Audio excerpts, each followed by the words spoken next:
Segundo paso para nuestra América.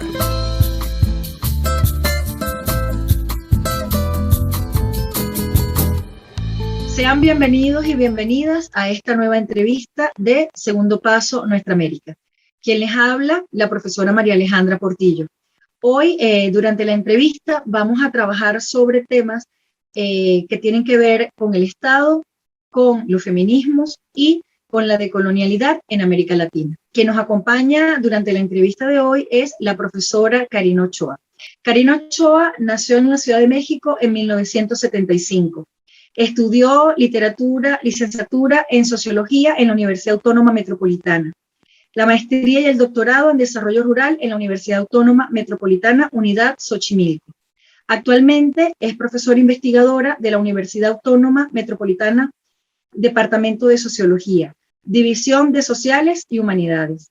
Es parte del cuerpo docente en el doctorado en Estudios Feministas de la Universidad Autónoma Metropolitana de Xochimilco, División Sociales y Humanidades. Dentro de las líneas de investigación que aborda nuestra invitada, tienen que ver con el pensamiento y feminismos descoloniales, mujeres en el medio rural y nuevas realidades rurales. Vamos entonces a darle paso a nuestra entrevistada. Bienvenida, Karina. Hola, Alejandra. Bien, contenta nuevamente de estar conectada con Venezuela. Así es. Bueno, siempre conectada con nosotros. Una de las razones por las que quisimos contactar contigo es porque en este momento que hay un enorme debate latinoamericano y hay además, digamos, el surgimiento de nuevas ideas que además se transforman en la praxis. Eso tiene mucho que ver cómo en la actualidad se vienen conformando los estados en América Latina desde algunas visiones progresistas. También, por supuesto, las contradicciones que nosotros hemos venido teniendo en algunos casos de reflujo que se han venido presentando en algunos de nuestros países. Nos gustaría conocer tu opinión sobre cómo ves tú la construcción del Estado desde lo político y desde el sujeto hoy en América Latina. Bueno, lo primero que tenemos que reconocer es que en América Latina la configuración de los estados nacionales, vienen, digamos, son resultado de procesos de independencia, considerando que tuvimos 300 años de colonia, ¿no? Entonces, la configuración del Estado moderno ya nos plantea ciertas peculiaridades y ciertas particularidades en el sentido de que es producto de luchas de independencia, luchas algunas claramente anticoloniales, pero que al mismo tiempo estas luchas derivan en la conformación de un Estado que se ciñe de cualquier forma al horizonte liberal y moderno. Es decir, cuando vienen los procesos de independencia en América Latina, no se está discutiendo regresar a la EYU, por ejemplo, o regresar a las formas de organización antes de la intrusión española.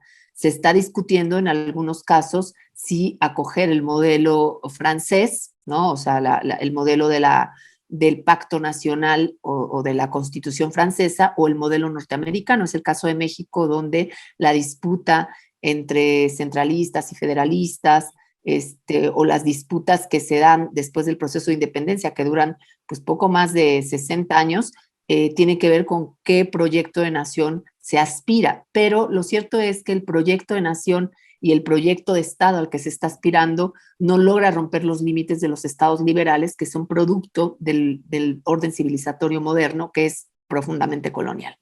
Entonces, cuando nosotros hablamos de los estados en América Latina, tenemos que reconocer ese principio, esa génesis, para entender que los estados nacionales en América Latina son producto también de una historia colonial que tiene una continuidad a través de la configuración de estos estados nacionales de corte liberal y moderno.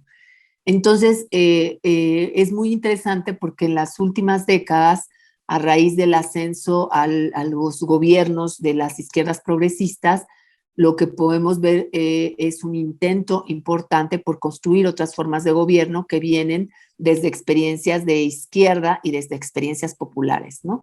Sin embargo, una de las críticas justo que creo que han aflorado es que muchos de estos proyectos de las izquierdas progresistas dejaron intactos los estados moderno-liberales.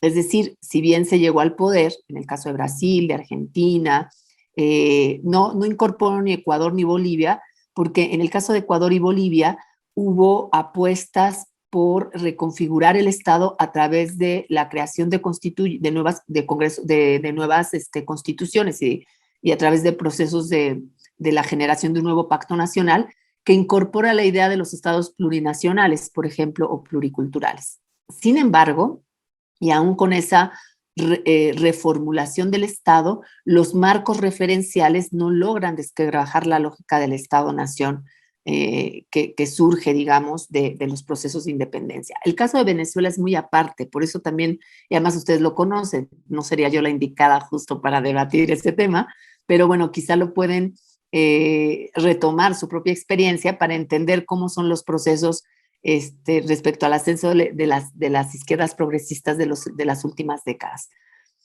¿Cuál es alguna de las inconveniencias, digamos, justo de estos gobiernos en algunas latitudes latinoamericanas? Es que a pesar de que sus gobiernos impulsan políticas sociales que benefician a los sectores que históricamente han sido más desprotegidos o los sectores que históricamente fueron desdeñados o no reconocidos por esos estados nacionales con pretensión de homogeneidad cultural, política, etcétera, lo cierto es que dejaron intactas las estructuras del Estado. Es decir, los estados quedaron bajo las mismas estructuras que les dieron origen y sobre las cuales se desarrollaron. Y a la vuelta de los años, lo que pasó es que muchos de los sectores y ciudadanos que fueron beneficiados y ciudadanas de los nuevos gobiernos progresistas terminaron por votarles en contra, ¿no? No es el caso de Venezuela, por eso Venezuela es muy relevante en este análisis.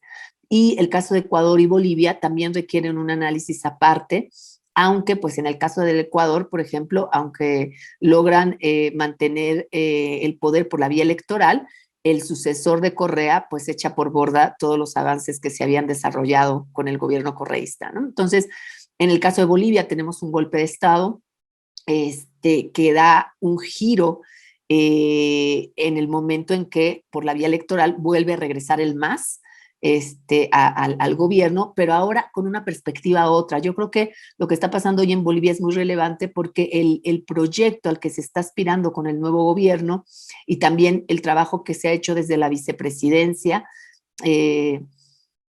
es muy importante porque yo creo que tiene un posicionamiento de una apuesta que recupera las lógicas, las aspiraciones y las apuestas políticas ancestrales de las comunidades ancestrales andinas. Entonces, creo que estamos justo en un escenario donde en algunas experiencias puntuales ha habido intentos de ir fracturando estos estados producto de los procesos de independencia, pero que replicaron sin lugar a dudas el modelo moderno liberal, y que al mismo tiempo nos plantean problemáticas y desafíos que habría que explorar de manera mucho más puntual, porque no es lo mismo el caso argentino y el caso de Brasil, por ejemplo, en el sentido de los gobiernos progresistas que estuvieron en estos países, luego el retorno de la derecha y en el caso de Argentina el retorno de la izquierda, pero frente a un país que había quedado en crisis y bancarrota, ¿no? O sea, Macri dejó a Argentina en la bancarrota y regresa la izquierda progresista en condiciones bastante adversas, ¿no? Entonces, resulta como muy interesante pensar, creo yo, en estos contextos, a qué tipo de proyecto de Estado-Nación estamos aspirando. Es decir, ¿en dónde está la apuesta? Si solamente estamos pensando con los gobiernos progresistas en términos de políticas sociales o si estamos imaginando otro tipo de estructura estatal que no porque sea per se relevante la estructura, sino porque finalmente el Estado es reflejo de las formas como aspiramos a relacionar los seres humanos y las personas, las gentes que habitamos estos estados nacionales. Entonces, creo que uno de los desafíos es no solamente pensar el Estado, sino qué tipo de Estado y si es un Estado como tal al que estamos aspirando como proyecto político, y no solamente en términos de lo estatal, sino en términos de las implicaciones de los horizontes de existencia de quienes formamos parte de esos estados-nación que tienen vinculación a territorios y a vidas puntuales. Entonces, me parece como muy relevante que se empiece a abrir esta discusión en América Latina, porque yo creo que hoy más que nunca se requiere empezar a pensar más allá de los límites que están establecidos por la idea de los estados vigentes. Eso que nos estás planteando en este momento me hace recordar que dentro de los análisis hay como esas dos perspectivas. Una perspectiva que desde la izquierda se plantea que el Estado es un escenario necesario para poder a través de ese Estado generar las transformaciones. Hay otra visión que nos está planteando que las transformaciones están más orientadas hacia el tema de lo popular, al tema de los autogobiernos y al tema de lo territorial. ¿Cuáles son esos desafíos que tú consideras como más relevantes para que nosotros podamos transformar efectivamente las visiones del Estado en América Latina?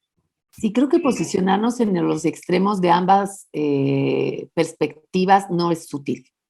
O sea, lo cierto es que los estados siguen existiendo y siguen regulando los intercambios sociales. Es decir, este es un debate que creo que en América Latina es muy, muy relevante.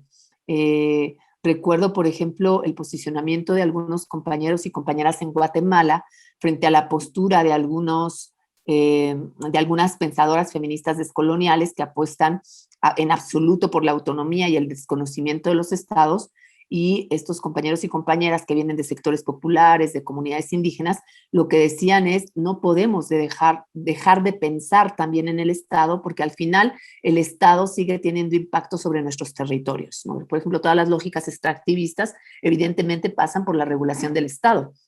Entonces, podríamos pensar en los proyectos autonómicos como una alternativa, pero posicionarnos en la radicalidad de los proyectos autonómicos sería cerrar los ojos frente a realidades que siguen siendo atravesadas, permeadas, gestionadas y articuladas desde las lógicas del Estado.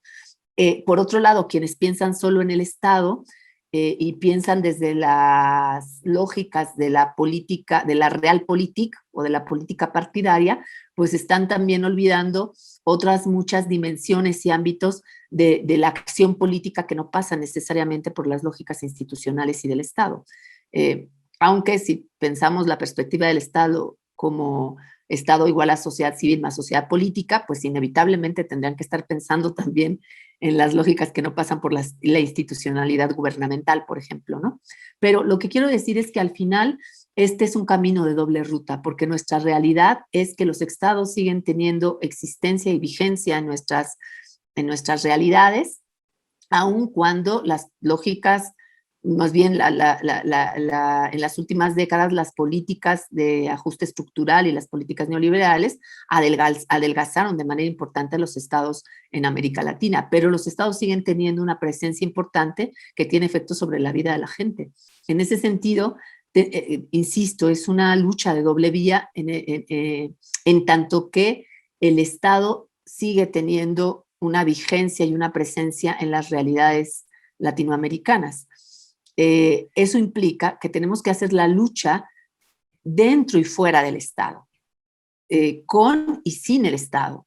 Y esto me recuerda mucho al movimiento de pobladores en Chile, justamente, que una de sus lemas es con y sin, desde y fuera, entre y más allá del Estado. O sea, estos desplazamientos tienen que ser constantes porque hay procesos que implican que el interlocutor inmediato es el Estado, y hay procesos donde la interlocución no es con el Estado, sino con la comunidad, con la localidad, con el territorio. Entonces, los sujetos y las sujetas que estamos en esos territorios nos movemos en esos múltiples niveles, en esas múltiples dimensiones, y esas dimensiones están atravesadas por tramas que están cruzadas. Entonces, pensar que la alternativa es la autonomía en esta radicalidad que piensa el Estado como no existente, pues es irreal. Pero también sabemos que las lógicas partidarias y del Estado pues tampoco han dado ningún resultado frente a la realidad de las poblaciones que habitamos los estados nacionales. Y ahí creo que tenemos que empezar a hacer los cruces de manera más fina para entender cuál es la posicionalidad que tenemos frente a ciertas luchas, frente a ciertas movilizaciones, frente a ciertas acciones colectivas y frente a ciertas expresiones y experiencias de vida. Entonces yo creo que ahí tenemos la obligación de hacer el cruce. Exacto. Dentro de eso que mencionas, fíjate que una de las cosas de las que se habla es las izquierdas progresistas latinoamericanas. ¿Cuáles son, tú ves distinciones dentro de esas izquierdas progresistas latinoamericanas? No luce como una noción que sea plana, sino que tiene dentro de las diversidades que tú nos estás mencionando, Brasil, Ecuador, Bolivia, México, Venezuela, existen distinciones, existen diferencias. ¿Cuáles son esas diferencias, esa diversidad que nosotros pudiéramos ver entre esas izquierdas progresistas latinoamericanas? Sí, yo creo que las diferencias son profundas. Quizá lo que yo pueda mencionar es muy superficial, o sea, tendríamos que hacer un ejercicio mucho más digamos, en filigrana, decimos en México, pero no sé si se entienda esta idea en otros lugares de América Latina, de nuestra América, pero lo tenemos que hacer como más fino, más a detalle. Incluso los diálogos ayudarían mucho a hacer estos procesos más a detalle, porque, por ejemplo, yo pienso el caso argentino y el caso brasileño desde estrategias y formas y apuestas y proyectos políticos que hablan de mecanismos mucho más tradicionales que usó la izquierda desde antes de la década de los 90, en el sentido de estas izquierdas que focalizaron mucho su atención en las políticas sociales, pero que de repente no dibujaron de manera mucho más precisa un proyecto de nación que rompiera, como decía hace rato, con las lógicas del Estado moderno liberal, ¿no? O sea, al final, esta lógica que está muy vinculada a la socialdemocracia a veces, aunque en el discurso puede estar más vinculado a la radicalidad de apuestas otras, pero que al final en la práctica política replican los modelos económicos con una perspectiva social mucho más fuerte, ¿no? Pero por otro lado, tenemos luego ciertas experiencias donde se intentaron hacer rupturas importantes al empezar a concebir los estados no como estos estados donde la nación homogénea coincide con el estado y con el territorio, sino que empezaban a reconocer esta diversidad de configuración de nacionalidades, que es el caso, por ejemplo, Bolivia y Ecuador, que caminaron en ese sentido, que hicieron modificaciones importantes al pacto nacional, pero que no logran romper la lógica del Estado, pero que empieza a aflorar, sí, en estas experiencias, importantes miradas alternativas de cómo entender el orden político y el orden de vida, ¿no? Bolivia en especial creo que ha seguido en esa línea y hoy está radicalizando ese proceso, pero habrá que ver cómo lo logran hacer, ¿no? Porque finalmente también están en el Estado y son gobierno, ¿no? Y eso ya marca. Sin embargo, por ejemplo, con Evo,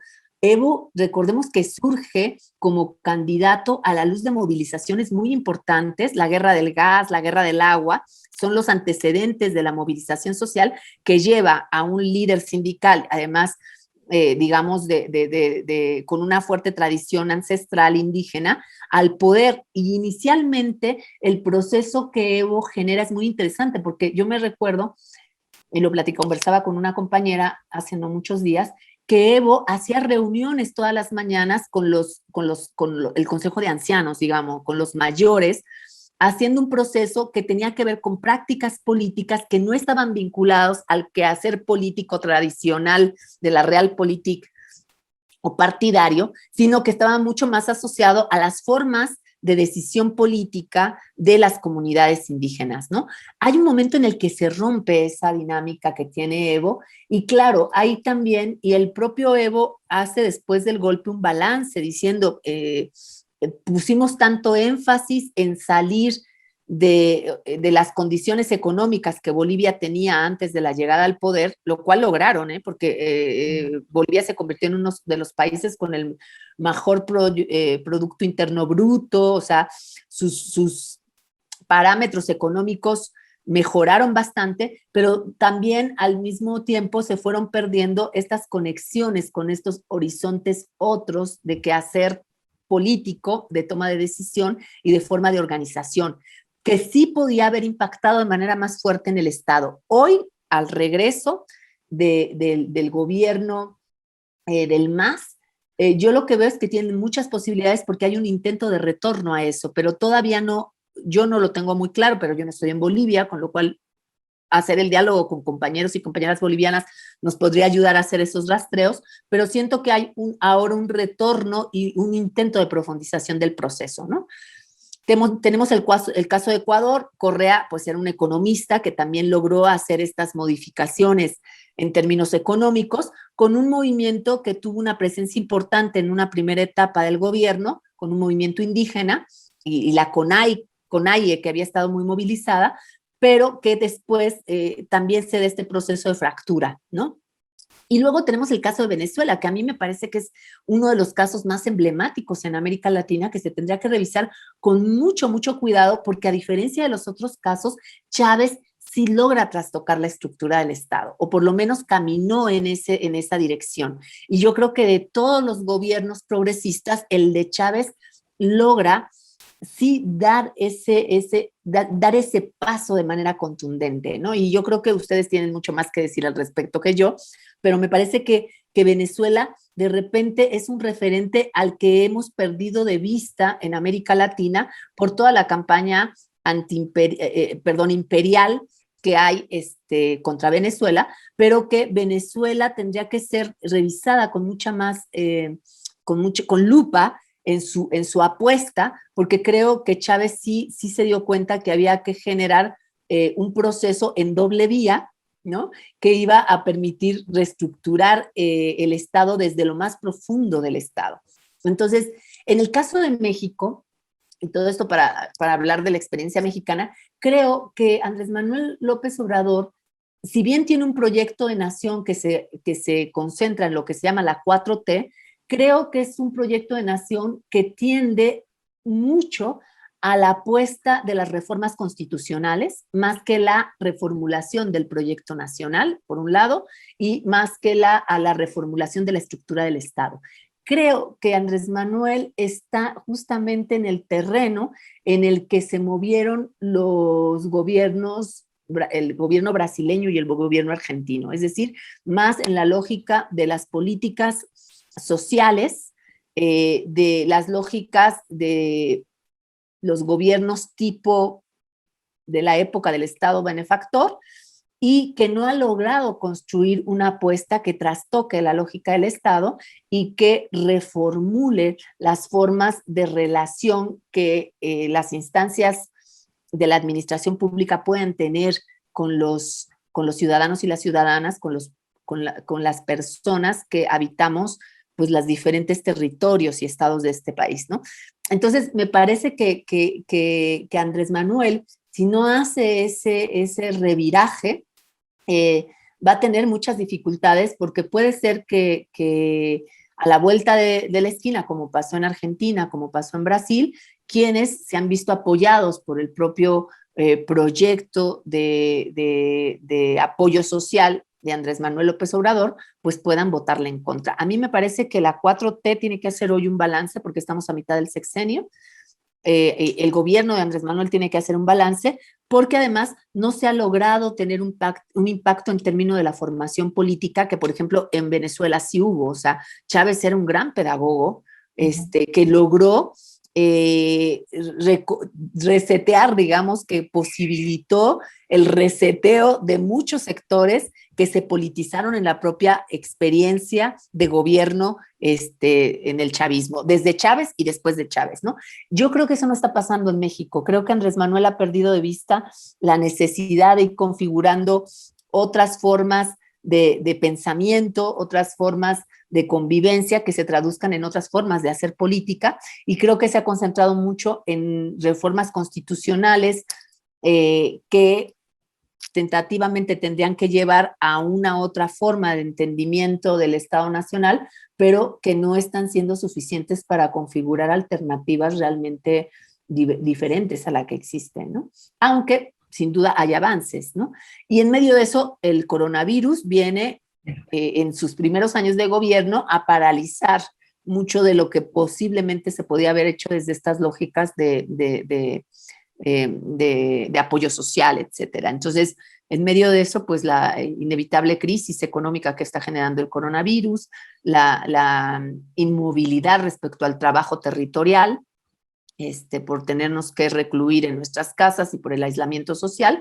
En el caso de México se vuelve muy complejo porque además estamos a mitad de su sexenio y el próximo año se va a someter a una consulta para ver si siguen en el gobierno o no. Si bien no ha perdido tanto apoyo popular, lo cierto es que tampoco las transformaciones han sido como las esperábamos, ¿no?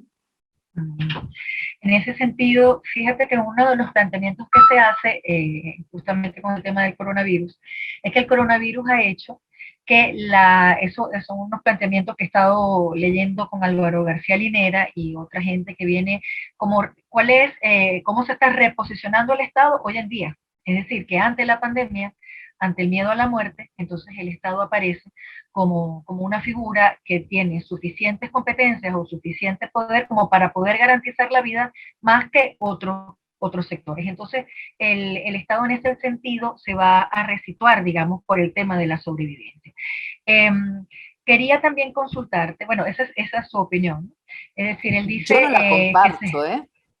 Okay. Yo creo que todo lo contrario, o sea, el tema es que el coronavirus ha evidenciado que el Estado, que tiene como deber el garantizar la vida, no tiene la capacidad. O sea, lo que pasó, por ejemplo, con la seguridad social en España, en muchos países, o sea, se vio desbordada toda la capacidad de la estructura médica para poder atender a las personas que se contagiaban, ¿no? El número de muertes evidenció que la seguridad social en muchos países no funciona, ¿no? El caso de Ecuador, donde apilaban al inicio de la pandemia estos cuerpos. Entonces, o sea, de repente particularmente la postura de García Linera me parece como muy reveladora, porque yo creo que ese fue el problema también que desde la vicepresidencia de Bolivia se generó. O sea, yo creo que García Linera no logró entender que la apuesta iba por otro lado y siguió repitiendo el recetario de la izquierda más tradicional, ¿no? Esta idea nuevamente de pensar que el Estado es el que se va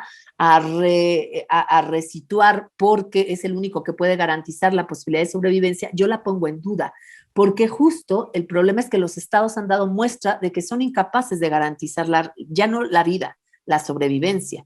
Y en ese sentido han mostrado digamos, la crisis en las que están los Estados. Los Estados-nación, además, considerando, y esto ya lo decía Foucault, o sea, Foucault cuando hablaba justo de la transformación de la lógica del poder de la Edad Media a la lógica del capitalismo, lo que dice es, los reyes de la Edad Media tenían el derecho de hacer morir. Con la configuración del Estado moderno, esta ecuación se invierte y entonces los Estados modernos tienen el derecho de hacer vivir, ¿no? Por eso es que los Estados tienen esta cualidad o esta obligación de garantizar la seguridad social, alimentación, vivienda, educación, o sea, lo mínimo indispensable para hacer vivir, para garantizar la vida. Eso es lo que distingue el poder de los Estados, digamos, modernos, frente al poder de los reyes medievales, digamos, o de la Edad Media, ¿no? Y entonces el tema es que esa es la garantía del Estado. El Estado tiene poder porque tendría que hacer vivir, y por eso la función de seguridad social queda en manos del Estado. Pero hoy el coronavirus quitó los velos, digamos, y lo que hizo fue demostrar que los estados no están cumpliendo con la función, que son las funciones que le dan poder, es el hacer vivir o el hacer sobrevivir, ¿no? Entonces, yo, a diferencia de lo que dice García Linera, creo que todo lo contrario, o sea, que los estados cada vez van a mostrar más su crisis, porque no se pueden resituar cuando no son capaces de cumplir su función sustantiva. Si esa función sustantiva que tiene el Estado de hacer vivir, de hacer sobrevivir, que además esa función que garantiza la vida es para que esa vida pueda reproducir el capital, ¿no? Es decir, son como los mínimos vitales para que la gente esté incorporada en los sistemas de explotación y dominación. Si eso es así, y tenemos todos estos cuestionamientos que se están generando dentro del Estado, ¿cuál crees tú que en este momento es la perspectiva que tienen los sujetos? Es decir, el poder popular que nosotros llamamos en Venezuela, el poder ciudadano, como en algún momento se pudo denominar en Ecuador. Es decir, ¿cómo observas tú ante esta situación de sobrevivencia, de aislamiento, de teletrabajo, de incomunicación digamos, dentro de lo que tienes cerca desde el punto de vista físico, pero que estás interconectado con el mundo en el caso de que tengas acceso a Internet? Ese es otro tema, el tema de la brecha digital, ¿no? Entonces, si estamos en aislamiento, si tenemos unos estados que no están funcionando, que no son garantes justamente ni siquiera del mínimo vital, ¿cómo ves tú el movimiento de los sujetos transformadores, del proceso del tema de la conciencia y del poder popular desde nuestra América Latina? Mira, sin lugar a dudas, en América Latina, o sea, lo que muchas veces ha sostenido la posibilidad de la existencia, y a veces ni la existencia, la sobrevivencia de ciertos sujetos, ha sido el orden de lo comunitario. Entonces, volver a la comunidad y desde la comunidad pensar el Estado creo que es básico.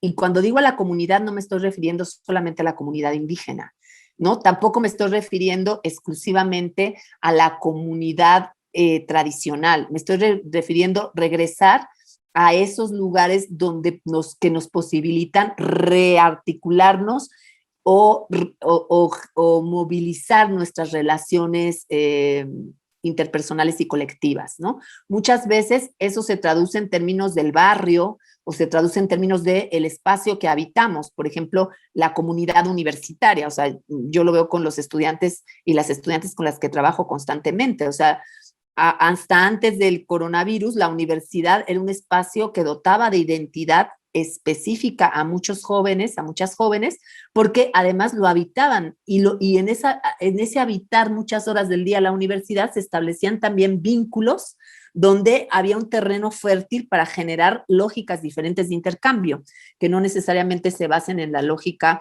de la explotación, etcétera, etcétera, ¿no?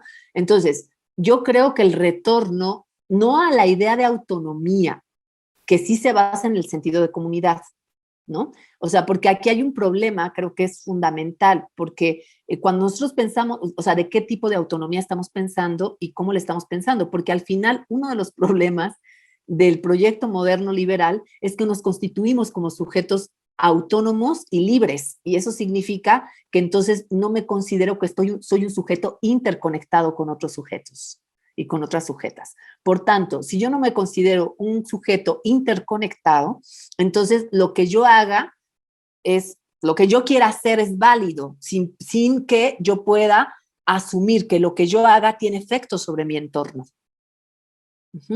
Por eso en muchas comunidades indígenas, o sea, lo que tú haces es responsabilidad de todos y lo que todos hacen es responsabilidad tuya. No sé si me explico, hay una lógica otra. No se piensan desde el yo egoico que es libre de hacer lo que quiera, ¿no? O sea, no hay ese sentido de autonomía en la parte estricta. Entonces, ¿qué creo yo? Yo creo que tenemos que regresar a repensar esos espacios donde nos reconocemos como sujetos interconectados, interdependientes. Y esos espacios van a ser la familia, el barrio, la localidad, la comunidad.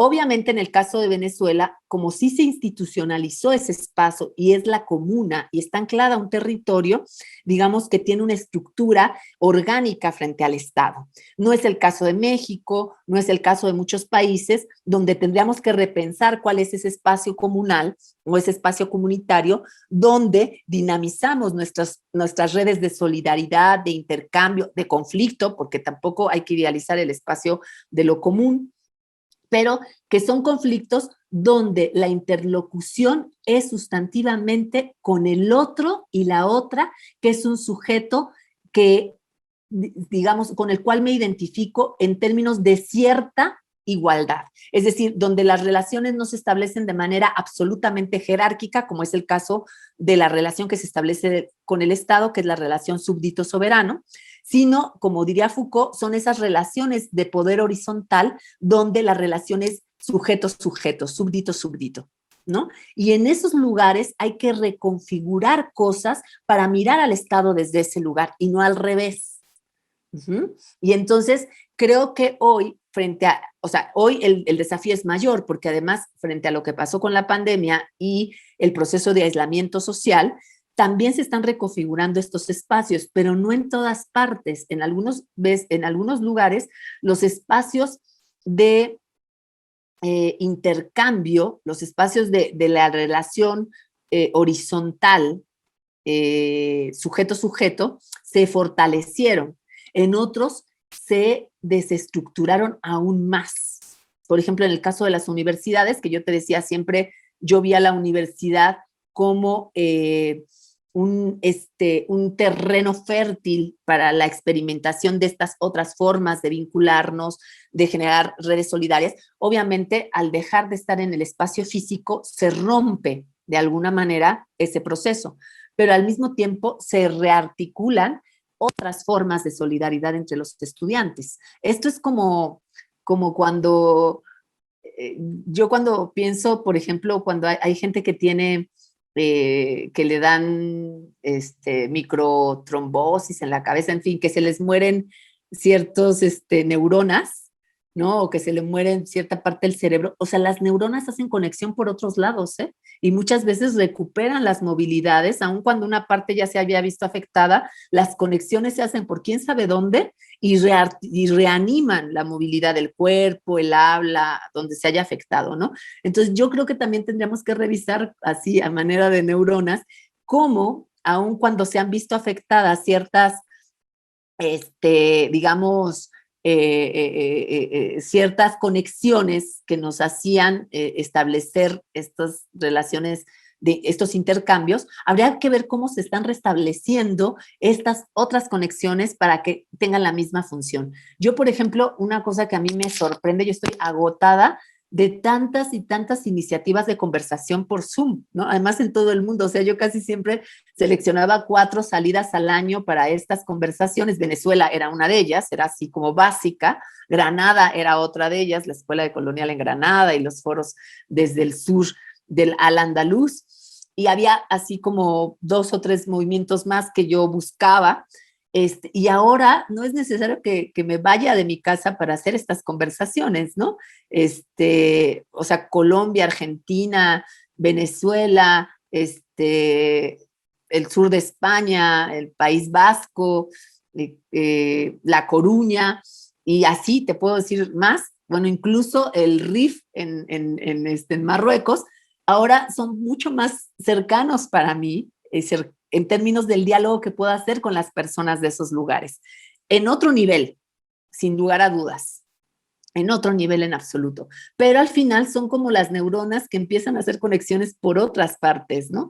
Entonces, o sea, habría que empezar a ver cómo se están haciendo esas conexiones y qué impacto tienen en términos de los intercambios y la posibilidad de generar sentido de lo común o de lo comunal. Y las implicaciones que también tienen en términos de que no tienen efecto territorial, ¿no? Pero a lo que voy es que yo creo que sí necesitamos hacer un proceso como de ir otra vez a la revisión de nosotros y nosotras mismas a partir de cómo estamos haciendo los procesos y desde dónde pensamos el Estado, por ejemplo, ¿no? Por ejemplo, ahora me ha tocado estar, sobre todo en estas últimas semanas, en diferentes foros que se están generando a través del partido Morena, que es el partido Movimiento, sobre todo con jóvenes y mujeres, evidentemente, porque, bueno, casi siempre la política, así como con grandes letras, las hacen los compañeros y casi nunca nos invitan, pero la ventaja de que se movilicen los jóvenes y las mujeres es que sí nos invitan a los diálogos y es muy interesante porque hay una fuerte necesidad de rearticular el proceso, ¿no? De decir ya, o sea, necesitamos otra vez estar presentes en los lugares donde se gesta digamos, no digo la vida, pero sí donde se gesta la movilización, donde se gesta la posibilidad de la acción. Y a mí me parece súper interesante, pero también es cierto que hay mucha, digamos, como muchas preguntas, mucha ansiedad, ¿no? Y a mí no me parece malo que haya esa inquietud de sí, esa ansiedad, ¿no? Me parece que esa ansiedad nos vuelve a la mirada sobre nosotros y nosotras mismas, que yo creo que es básica para pensar eso que miramos como exterioridad, pero que en realidad es nuestra propia apuesta. Entonces, quizá me oiga muy abstracta, muy general, muy poco aterrizada, pero lo que quiero decir es que necesitamos empezar ahora más que nunca a hacer los procesos de revisar cuáles son los espacios donde estamos haciendo nuevamente estas redes de intercambio, estas movilizaciones de la acción política, para revisar ahí qué potencialidad puede tener. O sea, ¿dónde hoy que estamos en casa estamos haciendo el dinamismo de la acción política? Sí. ¿Y cómo lo estamos haciendo? Fíjate cómo lo que tú señalas efectivamente es así, ¿no? Ayer yo estaba conversando sobre las comunas en Venezuela, ¿no? Y nos preguntábamos en un escenario pandémico, en el tema del bloqueo, las contradicciones internas que por supuesto tenemos en Venezuela, cuál era el alcance que en la actualidad tenían las comunas, porque con el tema del bloqueo y la ley antibloqueo se ha querido enfocar hacia el tema de lo socioproductivo. Y el tema de lo socioproductivo, como eje transversal de una izquierda que ha fallado en lo económico, lo estoy viendo por esa dimensión. Es decir, una de las cosas que ha generado el reflujo es que las izquierdas se pregunten desde el punto de vista económico cómo hacer sostenibles los proyectos políticos a largo plazo, pero con carácter socialista, ¿no?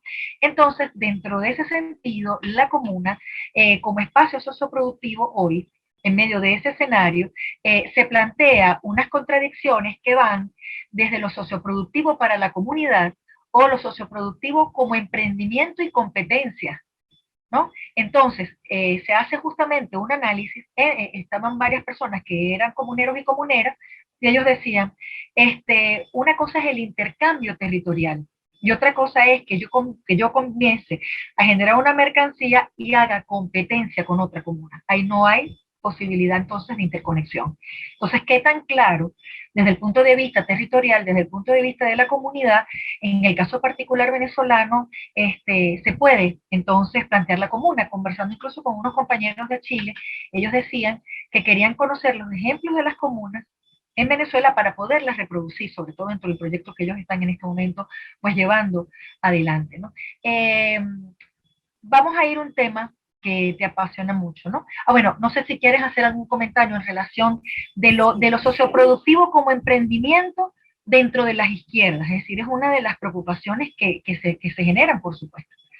O sea, en el espacio de regresar a lo común, evidentemente el tema socioproductivo también lo atraviesa.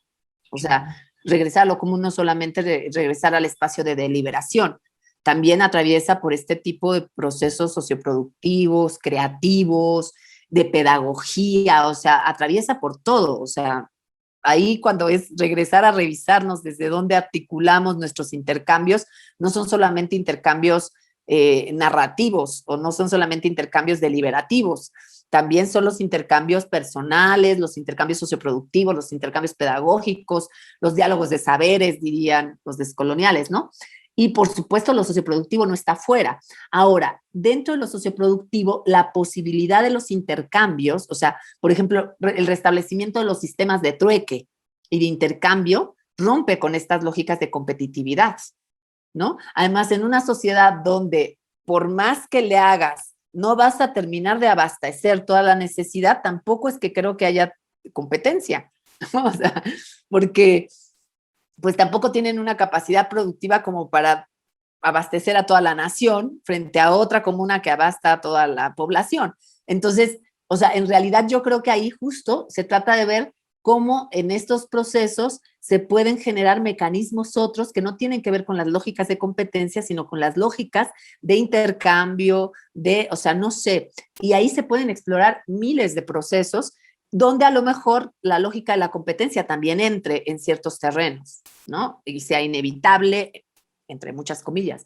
Pero lo que quiero decir es que muchas veces limitamos nuestras perspectivas a formatos ya establecidos que nos impiden mirar todas las posibilidades que están por fuera de ese cerco de nuestra mirada, o sea, como ya muy determinada, ¿no?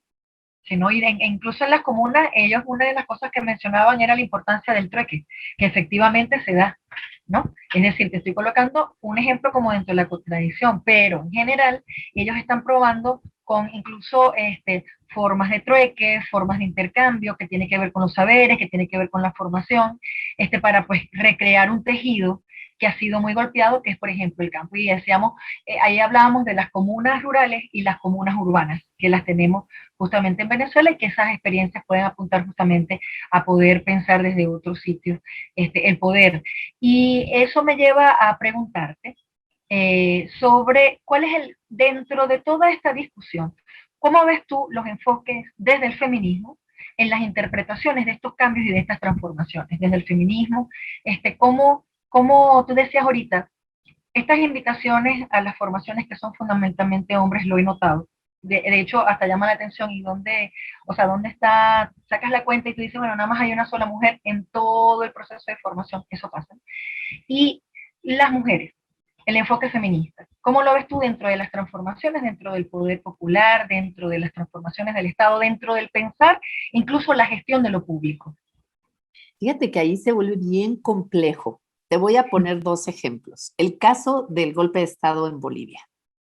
O sea, mujeres feministas, además muchas de ellas nombradas descoloniales, que se posicionaron diciendo que no era un golpe de Estado y que hicieron una crítica a Evo por el solo hecho de ser un hombre y que sin darse cuenta en estos discursos terminaron por avalar pues el golpe de Estado de la derecha, ¿no?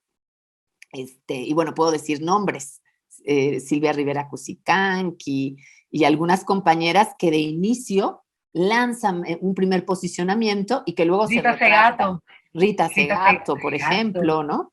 Que fue muy fuerte, o sea, fue muy fuerte porque no se logró comprender que en ese momento se estaba dando un golpe a un proyecto que sin duda tiene que ser criticado por dentro, ¿no? Desde dentro se puede hacer la crítica al compañero Evo, se puede hacer la crítica al proyecto encabezado por Evo Morales, y se ha hecho, o sea, las compañeras como Silvia Rivera Cusicanqui no ha dejado de hacerlo, pues.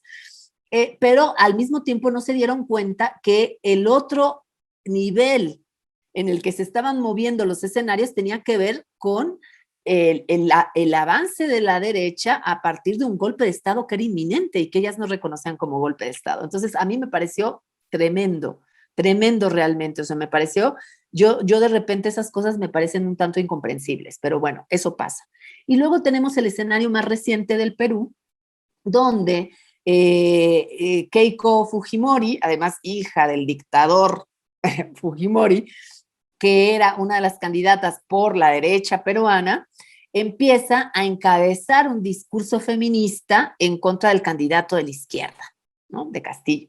Entonces, y además con apoyo de muchas feministas que por el hecho de ser mujer, ¿no? Y por el hecho de enarbolar una serie de críticas a los discursos de las izquierdas, de la izquierda peruana particularmente, encabezada por Castillo, que era real. O sea, que no estamos diciendo que muchas de las críticas sean irreales. Es cierto que la izquierda también tiene que hacer una revisión de muchos de sus postulados y de muchos de sus planteamientos, pero que termina por el discurso feminista, digamos, apoyar por el hecho de ser mujer en abstracto y por el hecho de hacer las críticas a esa izquierda, pues a una mujer que está en una posición de derecha con un proyecto que desde el feminismo me parece tendría que ser, pues obviamente no avalado, ¿no? Entonces, de repente en América Latina nos estamos encontrando frente a eso, nos estamos encontrando frente a discursos feministas que de repente están siendo muy funcionales a las derechas y que al mismo tiempo no están teniendo la capacidad de generar transformaciones dentro de las izquierdas, ¿no? Entonces, creo que cuando hablamos de la posición feminista o de las posiciones feministas en el caso de los ascensos de las izquierdas en América Latina o en el caso de los procesos que se viven frente a los avances de las derechas, se vuelve muy complejo porque no encontramos un solo posicionamiento, encontramos una enorme diversidad de posicionamientos, muchos de ellos bastante conflictivos y que generan bastantes tensiones, porque también es cierto que dentro de las izquierdas se necesita pasar el debate a contrapelo respecto a cómo las izquierdas están pensando los proyectos desde el debate que encabezan los feminismos, ¿no? Ahora, ¿qué tipo de feminismos y cuáles son los debates prioritarios, ¿no? A mí me tocó recientemente estar, te digo, en uno de los foros de discusión de los jóvenes de Morena y las jóvenes de Morena, y bueno, pues yo, como siempre, me puse a hablar de lo que consideré que era pertinente posicionar en ese debate, y de repente me sorprendió muchísimo, pero también lo entiendo. Se me acercó una colega, más que la intervención fue un acercamiento, y me dijo, ¿cómo puedo yo, siendo además una chica joven que tenía un puesto de representación popular en su entidad, y entonces me decía, ¿cómo le hago yo para responderle a la prensa cuando me confrontan porque estoy apoyando a un candidato varón y no a una candidata mujer? Pero yo considero que el proyecto que enarbola ese personaje varón es mejor para la candidatura del Estado, de la gobernatura del Estado, que el de la mujer, ¿no? Entonces, y ella decía, pareciera que porque soy mujer tengo que apoyar a una mujer, pero por otro lado, si no apoyo a una mujer, soy abiertamente criticada por la prensa, ¿no?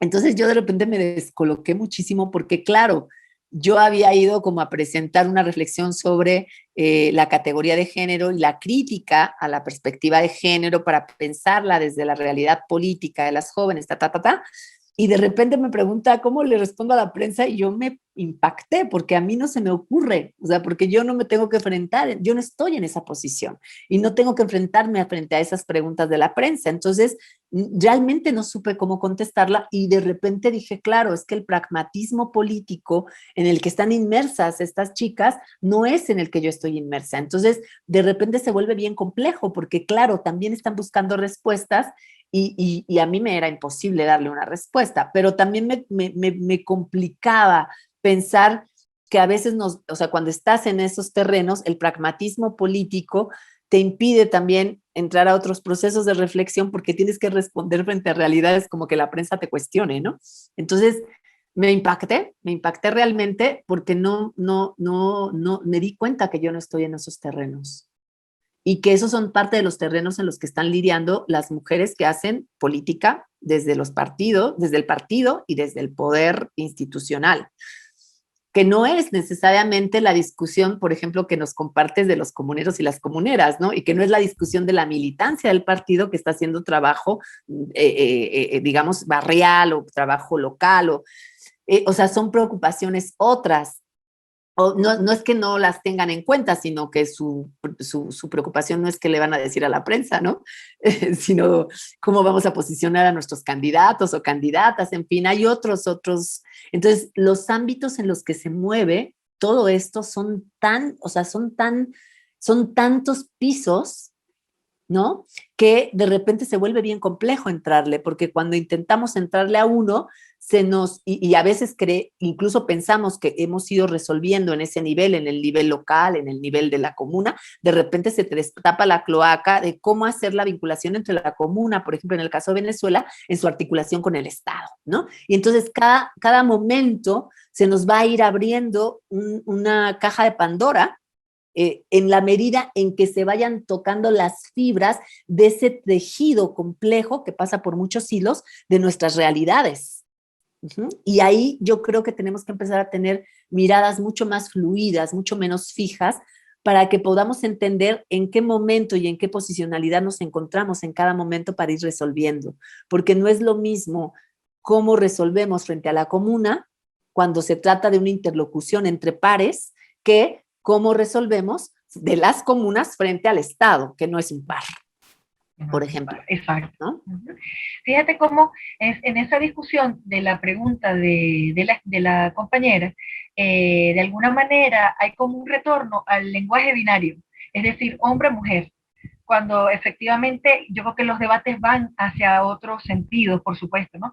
Es decir, cómo nosotros podemos interactuar. Pero si nos vamos, por ejemplo, al ejemplo de Keiko, cuando la mujer se asocia o apoya a Keiko por ser mujer, también entonces pareciera que de cierta forma en algunos casos el pragmatismo político va asociado a esa idea binaria que va en contra de los feminismos desde otras perspectivas, desde perspectivas críticas, ¿no? Entonces sería importante como analizar o reflexionar sobre esa posibilidad, es decir, ese pragmatismo político que pudiera entonces estar fundamentado en un feminismo que puede no estar comprendiendo los cambios que se vienen generando. Y eso me hace hacerte una pregunta. El pragmatismo, de alguna forma, con el tema de la pandemia, con la crisis económica, con las contradicciones internas que tienen los estados, inclusive los movimientos sociales, el pragmatismo ha ido tomando ciertos espacios que inclusive en otros momentos había sido desplazado. Entonces, ¿cómo ves tú ante este escenario que de alguna forma, de cierta forma, va retomando el pragmatismo político en el sentido, inclusive hasta las perspectivas racionalistas de las políticas públicas, ¿no? Que está inclusive a veces en los gobiernos de izquierda, es decir, decisiones, costo-beneficio, y que por eso es que tú decías, bueno, apunta no solamente a la socialdemocracia, al Estado benefactor, sino que inclusive tenemos elementos hasta de Estado neoliberal en el proceso justamente del pensar las políticas públicas desde esas visiones racionales, ¿no? Racionalistas. En ese caso, ¿cómo ves tú que es el papel de la decolonialidad para poder hacer frente a ese avance que es peligroso, que inclusive es atomizante, es fragmentado, o sea, puede generar ciertas fragmentaciones en los movimientos sociales que se habían de alguna manera superado? Es decir, las crisis generan cambio y transformaciones. La decolonialidad ha sido, digamos, una corriente que desde América Latina ha puesto a la gente a pensar en clave crítica, ha puesto a la gente a cuestionar las realidades. ¿Cómo lo ves? Bien, o sea, que metodológicamente la descolonialidad da muchas posibilidades del rompimiento con ese pragmatismo político, porque para empezar, el debate descolonial no hace análisis del momento actual a partir del pragmatismo de lo actual, sino justamente metodológicamente hace procesos de arcos de tiempo largo, ¿no? Por ejemplo, cuando habla de la colonialidad del poder, pues está hablando de cómo se construye un patrón de dominación desde hace 500 años, imagínense qué tiempo tan largo, y luego cómo se establece en esa continuidad de los patrones de dominación que tienen un efecto sobre la actualidad. Creo que hacer ese proceso metodológico de entender la génesis y el continuum de ciertos dispositivos de dominación, de ciertas lógicas del propio pragmatismo, o sea, metodológicamente nos ayuda a tener un entendimiento que nos impide tener ese pragmatismo, yo no diría racional, sino irracional, ¿no? Ese pragmatismo. Ojo, decir pragmatismo no significa que no haya una pretensión de manifestación. O sea, no es que no le apostemos a la acción y a la manifestación de los procesos. O sea, cuando yo digo pragmatismo, me refiero justamente a esa mirada demasiado instrumental, demasiado de corto alcance, de costo-beneficio, que lo que hace es justamente impedir ver que los procesos tienen un arco de tiempo largo y que pueden entenderse a partir de dinámicas donde reproducimos o no las lógicas de dominación, por ejemplo, ¿no? Entonces, creo que el debate descolonial y la perspectiva descolonial nos aporta eso, nos aporta metodológicamente la posibilidad de entender que no hay un pragmatismo en el sentido de que limitemos y recortemos y queramos mirar desde nada más el cuadrito, el pedacito y de la lógica costo-beneficio, sino que justo tenemos que entrarle a hacer estos arcos de tiempo largo que significan dialogar con ese pasado para tener un entendimiento del presente, ¿no? No por el pasado per se, sino porque Déjame hacerte un comentario en relación a eso. Cuando me refiero al tema del pragmatismo, ¿no? En relación a la decolonialidad que tiene, digamos, un arco temporal muchísimo, es decir, completamente distinto, lo digo por lo siguiente. si los sujetos, ¿no? Los ciudadanos, las ciudadanas, que están llevando adelante un proyecto político nacional, que tiene una perspectiva crítica, ¿sí? Fíjate que tú decías, los mismos que hicieron ganar algunas de las izquierdas progresistas dejaron de votar o votaron en contra, ¿no? Entonces, si los proyectos políticos que deben ser de largo aliento, es decir, deben ser para pensar en el futuro de las generaciones, para cambiar inclusive el sistema capitalista, ¿no? Entonces, en ese sentido, si los sujetos que en algún momento lograron ver las realidades a través justamente de las izquierdas progresistas, o no sé si de llamarlas de las izquierdas progresistas, sino inclusive desde lo popular, para comprenderlo desde otra lógica, ¿cómo hacemos cuando el pragmatismo puede sustituir algunas de esas ideas que se han logrado a través de la práctica por un tema económico, por prebendas que pudieran, digamos, ser ofrecidas?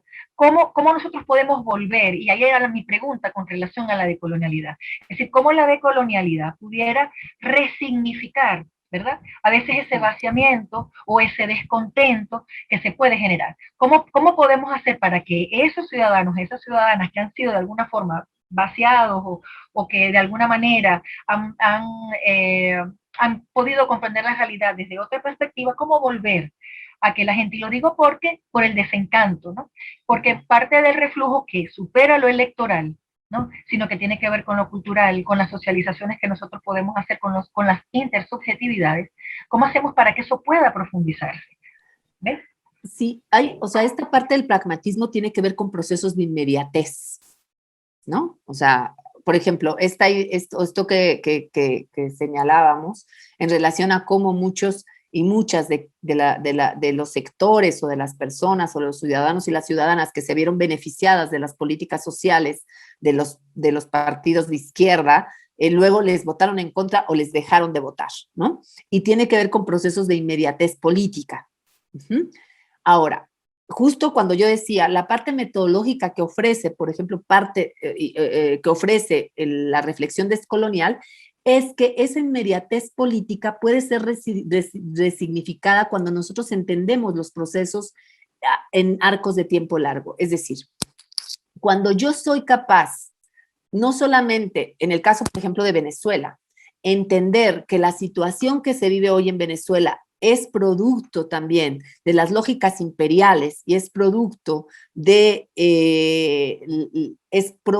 muchas cosas, pero que está permeado también por toda la política norteamericana de cancelar la posibilidad de que entren mercancías a Venezuela. Entonces, mi lectura de este momento actual no está solamente permeada por la condición que yo vivo en lo inmediato, sino por los diferentes niveles que atraviesan esa condición.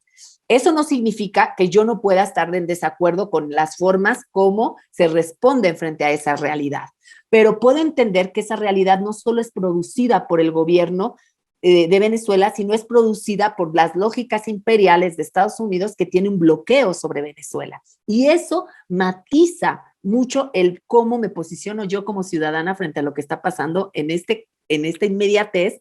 Doy el ejemplo de Venezuela, porque además yo sé que muchos compañeros y compañeras en este proceso, justo porque hacen este entendimiento, su posición, aunque puede ser crítica, es una posición que hace una defensa del proyecto bolivariano. ¿Me explico?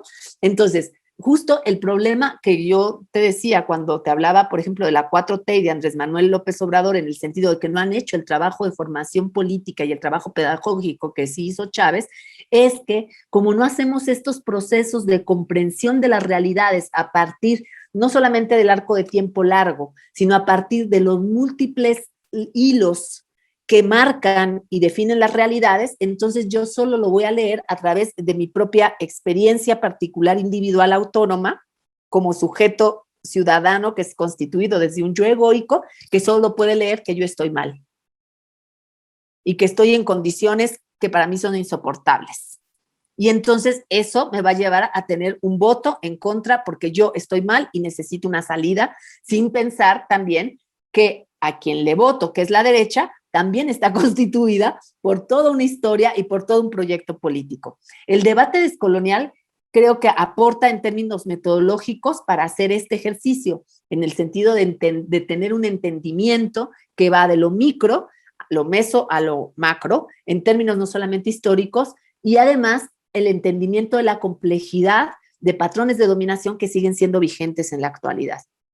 Y por otro lado, nos abre la posibilidad no solamente negativa, yo digo negativa no pensando que es malo, sino negativa en términos de solo hacer la crítica. La crítica al estado vigente de las cosas, sino que tiene una parte muy propositiva en el sentido de que ese desmontaje nos puede permitir la formulación de lo nuevo, de lo diferente, de lo transformador, ¿no? Y yo creo que lo decolonial tiene, desde mi perspectiva, y cada vez más, ese toque. O sea, no solamente es un pensamiento crítico, una apuesta crítica, sino que en ese proceso de desmontaje también apela a la recuperación de formas otras, que además no nos las tenemos que inventar. Y digo nuevo no porque sean nuevas, sino porque son novedosas frente a lógicas establecidas. Por ejemplo, el recuperar el buen vivir, que proviene de la tradición ancestral andina, como posibilidad de proyecto de opción política y de vida, es nuevo, pero no es nuevo porque es ancestral, ¿no? Entonces, me parece que el debate descolonial también abre la puerta al posicionamiento de alternativas, no solamente del desmontar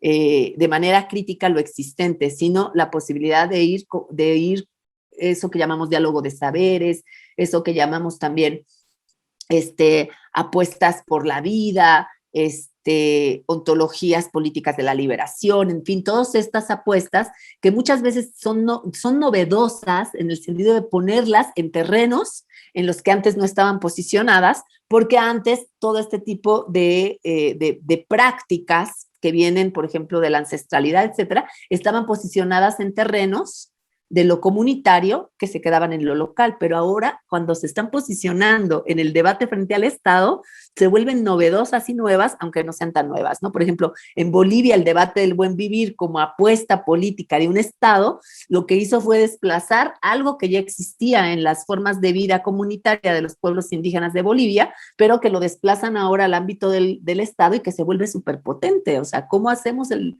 replanteamiento en términos de discutir el Estado con principios, horizontes de sentido que estaban formulados en la comunidad indígena, ¿no? Entonces, eso también lo posibilita el posicionamiento descolonial. O sea, ¿cómo hacemos esos desplazamientos? Y en esos desplazamientos hacemos los quiebres del Estado vigente para empezar a pensar otras formas de quehacer político, de Estado, incluso de pacto nacional, ¿no? O sea, ¿cómo nos quiebra? Y entonces cuando en lugar de hablar de pacto nacional, hablamos de apuesta por la vida y de la Pachamama, ¿qué significa la Pachamama frente a la idea de un pacto, ¿no? Entonces, ¿cómo sería la reconfiguración del pacto a partir de la conexión con la Pachamama y no la idea del pacto entre varones, ¿no? Por ejemplo, que es el principio también del sentido justnaturalista del Estado.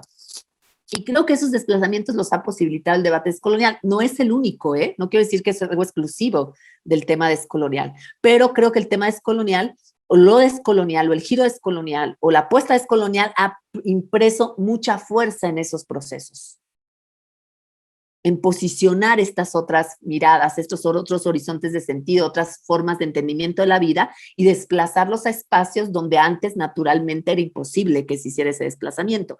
Y ese desplazamiento genera porosidades y rupturas. Y en esas rupturas se abren muchas, no quiero decir posibilidades, pero se irrumpen nuevas formas. Está bien. Ya finalmente quería preguntarte, eso que acabas de mencionar con el elemento de lo decolonial, ¿cuáles son los nuevos desafíos desde América Latina para la construcción de las ciencias sociales, de teoría política, que es tan importante en este momento para poder comprender y para poder seguir cambiando las realidades? Mira, yo creo que uno de los grandes desafíos de las ciencias sociales es romper con toda perspectiva, con toda mirada y con todo método que fije y que inmovilice los procesos, es decir, con estas miradas que hacen fijos los procesos. Creo que tenemos que entender que todos los procesos que nosotros analizamos, que todos los procesos que nosotros intentamos comprender son muy complejos, son múltiples, pero además sobre todo tienen mucho dinamismo. Yo creo que uno de los grandes desafíos es no capturar el dinamismo, sino poder hacer los trazos del dinamismo de la realidad social. Yo creo que por ahí, creo que otros debates que ya se han planteado desde la transdisciplina, desde el debate descolonial, por ejemplo, toda esta crítica a la pretensión de neutralidad, objetividad y universalidad de la ciencia ya están dichos. Pero creo que hoy más que nunca necesitamos construir formas de comprensión del mundo, de la vida, de la realidad, que puedan no capturar y fijar la realidad, sino justamente dar cuenta de ese dinamismo en el que vivimos y que puedan dar cuenta de ese dinamismo en todas sus implicaciones, ¿no? Entonces yo creo que necesitamos empezar a tener miradas que reconozcan ese dinamismo, y yo estoy convencida de que ya existen formas de mirar el mundo que reconocen esos dinamismos y que muchas veces no tenemos que inventar algo nuevo en términos de lo nuevo que parte de cero, sino recuperar justamente perspectivas y hacer los desplazamientos dinámicos para que se abran esas porosidades. Hay mucho que traer al ámbito de las ciencias sociales para que se rompa la ciencia social. Yo creo que la apuesta sería romperla, no abrir las ciencias sociales, como decía Wallerstein, sino romper las ciencias sociales para que en esos quiebres encontremos algo que nos permita el entendimiento del dinamismo de lo social y del dinamismo de la vida. Bueno, muchísimas gracias por estar hoy, esta tarde con nosotros. Muy agradecidos. Un placer además saludarte y escucharte. Creo que estos son espacios que son necesarios, ¿no? Que para poder debatir, para poder conversar y para poder hacer ver estas cosas que son tan necesarias para eso que tú decías, ¿no? Generar porosidades, generar rupturas, que son las que pueden permitir el cambio. Te agradezco muchísimo tu tiempo. Muchas gracias, Alejandra. Además, me da mucho gusto volverte a encontrar en esta conversación, sí, igualmente. Que es muy, muy rica.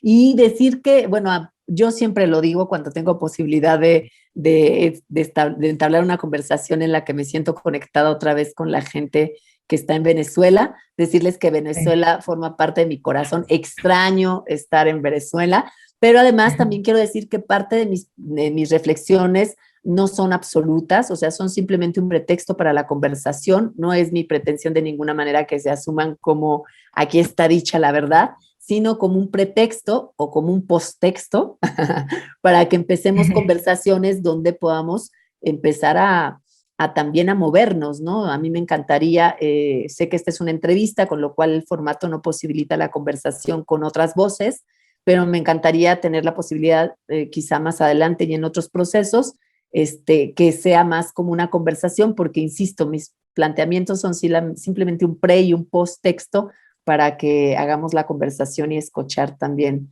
otras formas de entendimiento, de comprensión, de análisis, que nos ayuda a tener miradas pues mucho más integrales, no sé cómo decirle, mucho más complejas de la complejidad existente, ¿no? Aunque suene un poco raro. Muchísimas gracias.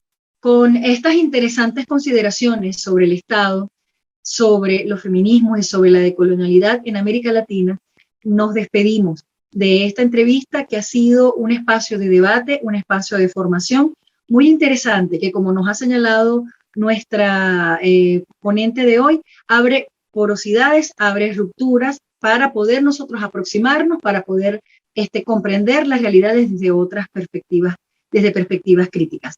Sin más, nos vemos en una próxima entrevista. Segundo paso para nuestra América.